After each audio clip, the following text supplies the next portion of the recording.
Hello and welcome back. In this video I want to talk about my own fear of starting a business and kind of talk about my story about where I've got to where I am today.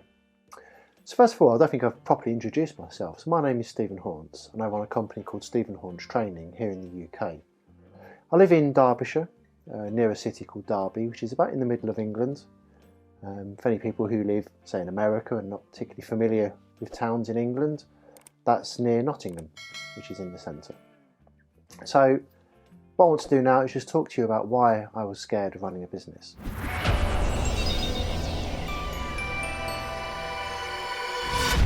So I've been pretty apprehensive about starting a business for most of my adult life.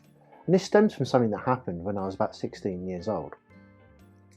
So back at school, I used to be into computer games, or more specifically programming computer games.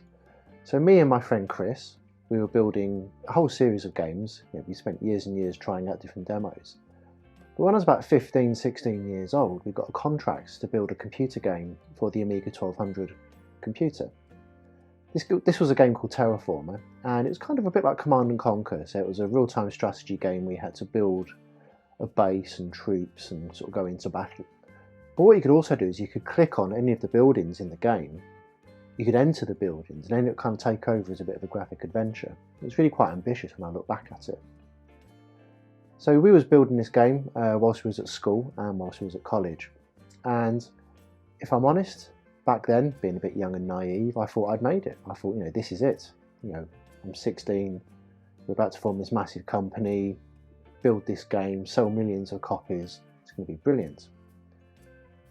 But that was until disaster struck. So in, I think it was 1996, Commodore Computers, the company that made the Amiga, suddenly went bust. And this was a massive problem. So the publisher that we'd signed with basically turned around to all of their contracts and said, unless your game is ready to be finished within the next 2 months, we're going to cancel all of your contracts. Well, we realistically was about 6-7 months away from being finished, so the contract was cancelled. That was it just went. And I don't think I've ever been as upset and disappointed in my entire life as what I was back then. Now, I fully admit I was young and naive. I didn't really know how to kind of process something like this when I was only a teenager. But this kind of really put me off and sort of scared the hell out of me when it comes to building a business. Now, what happened after that is I went to my fallback option. My fallback option was to go to university after college, which I did. And I did well at university. And I got to my placement year, or the gap year, and because of the work I'd done on this Terraformer game with my friend Chris, I actually managed to get a work placement within a computer games company called Argonaut Software. So if anyone's played Star Fox on the Super Nintendo, that was the company that built that. And looking back, this whole experience of trying to build this computer game then kind of got me into the games industry a little bit later on. So it wasn't all bad. But I really did carry a chip on my shoulder and I really did feel bad about the fact that we'd worked so hard to try and form this business and then the whole thing was just completely taken away from us. But at this point, I got a job in the games industry. I spent quite a long time in the games industry. In March in the year 2000, I moved up to Derby, which is kind of the city that I live now. Met my wife and we settled down. In about 2005, I decided to leave the games industry. I figured it was time to get a proper job, as it was. So I went in as a software engineer at an online bank in Derby. This was quite good. I enjoyed it there. I managed to rise through the ranks very, very quickly because of the level of complexity of the work that I did in the computer games industry. It actually meant that I adapted to doing banking software quite easily, and this helped me kind of accelerate through the programming ranks. Because I had to kind of take a step backwards to go forward, so I went from a senior developer in a games company to then being a junior again, and then a software developer, then a senior software developer, and then a principal developer. But all the time while I was working at these companies, I kind of had no inclination or no appetite for starting a business. Some of my friends started their own consultancy companies, where they were going off doing contracting work for companies. Kind of the idea just kind of terrified it terrified me because what if I failed? What if I screwed it up?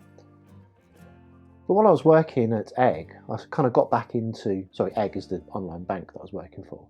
While I was working for that company, I kind of got back into an old passion of mine, which was music production and sound design.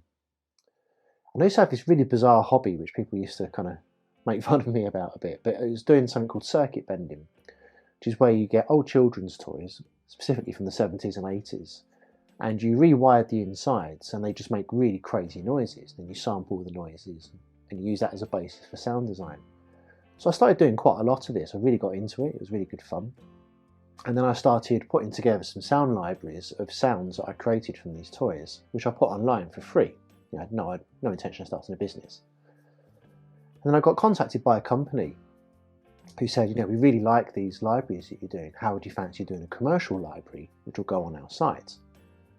I figured, well, I've got a good job. This is quite low risk. It's just doing something for fun. Sure, why not? Let's give it a try. So I built this sound library, and then they launched it through their platform. And to my surprise, it actually started selling and doing quite well. Now, little did I know that I'd actually created, or was doing business, doing a side hustle. And I was actually generating a passive income stream. Had no idea what these terms were at the time. But I spent a lot of time, probably about 3 or 4 months, building this library. Gave it to this company to sell, and it just was continually selling. I wasn't making huge amounts of money, but it was making enough money that I could basically fund my hobby, which was quite cool. So I started making more of these sound libraries, which I was selling through this company, and they were generally selling quite well.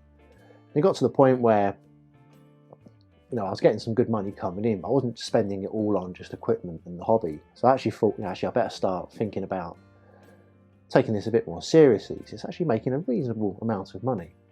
So I got in touch with my accountant just to make sure he could go through all the money that was coming in and start working out tax.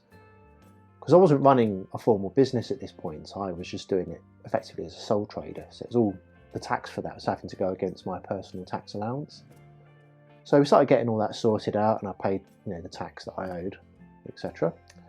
But my accountant turned around and said, what you should really do is set up a limited company, because then you can separate your company's finances and tax dealings from your own personal tax dealings, which makes things easier.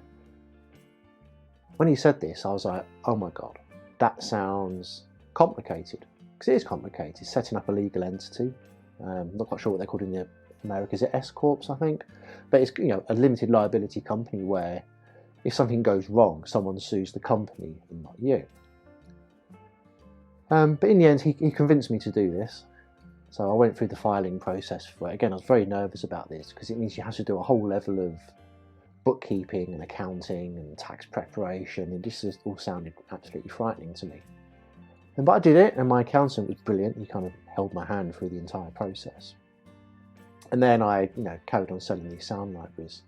I wasn't making a huge amount of money from this, not enough to replace my existing salary, but I was making about £17,000, £18,000 a year, which I think is probably about, $25,000, $30,000, which is pretty cool. Now, what I didn't realise is what I was actually doing was a side hustle.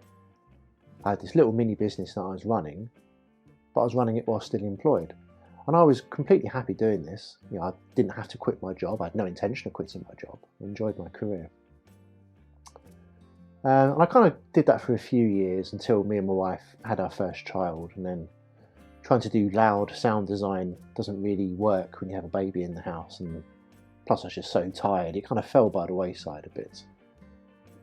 And then a few years later, probably about 5 years later, when I was working for a company, I got in touch, a training company got in touch with me called Pluralsight, because they'd seen a blog that I was writing about software development, which was my primary field at the time. They turned around and said, we really like your writing style. Would you be interested in creating a training course for us? I kind of gave it a bit of thought. I was like, it sounds like quite a lot of work. I was already familiar with Pluralsight, the company, because I was a customer of theirs, so I knew kind of what their content was, and it was stuff that I enjoyed. And they invited me onto the program. I was like, okay. So I discussed it with my wife and said, this is going to be quite a lot of work, but it could be potentially a good opportunity for the future. So my wife was like, yeah, I think you should go for it. So with Pluralsight, unlike other training companies, you have to go through an audition process first, where you create a sort of a mini 10-minute version of the course, just so they can see that you're comfortable narrating, video editing, and you can write a cohesive story. for the course. So I did that, I passed. I signed my first course, and that got published, when was it? About October 2016, I think it was. And that course started doing quite well. Not amazing, it did quite well.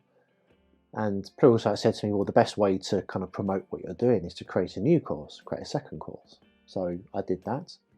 Then I created a third, then a fourth, and then a fifth. And then it got to a point where the level of income that was coming in was actually starting to get quite close to matching what I was earning in my day job. At the time, I was a software development manager for a company. So I kind of had some choices at this point, and I could just stay what I'm doing and create the courses on the side, or I could think about quitting my job and potentially going full-time, which that terrified me, to be honest. But it kind of felt like it might be the right thing to do in the future, even though I was really quite scared of doing it. But one thing I did know is that I couldn't just keep on doing course creation every evening, because it was really time consuming, and whilst it was okay to do that for a period of time, to constantly keep doing that effectively means I'm working 2 full-time jobs, and it just wasn't sustainable. So I sat down with my wife and we sort of had a big long discussion about it, and we said, financially we're doing okay, we're both quite financially savvy, we save, we don't overspend. So my wife said, well, why don't let's set a target. If you can save nearly a year, or between 6 months and a year's worth of salary in your business account as a safety net, then that could be a trigger for you actually leaving your job. I thought, okay, yeah, well, we can try doing that. And then after about 6 or 7 months, I'd hit that target. I was like, oh, okay. Do I now quit my job? Is this it? Do I give it a go? I was really very nervous about pushing the button. It was my wife that kind of pushed me into it and said, well, if you're ever going to do this, now's the time to do it. If it goes wrong, you can do consulting, you can get another job. I was like, well, yeah, that's true. And I've had a good career up to this point. There's no reason why I couldn't get another job in the future. So I did it.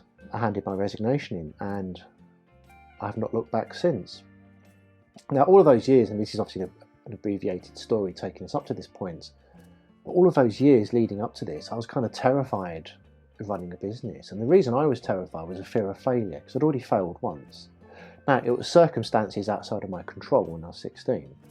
But at the time, I was still a child. I didn't have the mental capacity or wherewithal to properly deal with this. And unfortunately, some of the people that were surrounding me at the time didn't really know how to deal with it either, so I wasn't probably given the best advice. So it took a long time for me to get to this point where I quit my job and started working for myself. Now, the position I'm in now, about 4 or 5 years later, I just couldn't see myself doing anything else to running my own business. But for me, it was a really big jump, and I really was reluctant. And this is kind of what spurred me to create this channel and to write a book that I'm writing at the moment. It's to help people that are reluctant to start a business to sort of make that leap and start the business. And you don't have to take massive risks. I didn't take any risks. I did this very, very gradually, and I made sure that we had everything in place so that I could make a success of it. So I didn't, just jump wildly in and quit my job before I was ready. I waited until I was ready. And now I just couldn't see myself going back the other way. In fact, I've joked that I'm probably unemployable in a full-time job now, because I'm just so used to doing things my way. But I'm hoping this story kind of hopefully inspires you. You might not be ready to work for yourself now, but you might be in the future. But really a good way of getting into this position is to do the side hustle. It's to create a small business whilst you're still employed, and then you can run that for as long as you want. If it fails, then you've still got your full-time job. If it starts to take off, we have a choice. You don't have to go full-time if you're not ready to do it. Many people run side hustles permanently on the side, and they're quite happy doing that, and there's no reason why you can't do that as well. So I hope you found this story interesting. It's actually quite hard for me to tell this story because I was really quite ashamed of my initial failure for a long time, and because I didn't resolve this failure, it played on my mind a lot. And I'm now in my mid-40s, so I feel like I kind of wasted I've not wasted a lot of time. I've had a good career, I've had a lot of successes, but in kind of taking my own freedom and running with it, it took me a long time to get to that. And one of my biggest regrets now is that I didn't do this a lot sooner in my life. I wish I had. But you know, as they say, the best time to start is now. So if you're listening to this and you're thinking, is there a right time to start a business? And yes, there absolutely is. But you can take multiple steps up to that point. You don't have to run straight into it. So if you like this video, I'd be very grateful if you could like it. And if you have a story similar to this that you'd like to share, I mean, please do let me know in the comments.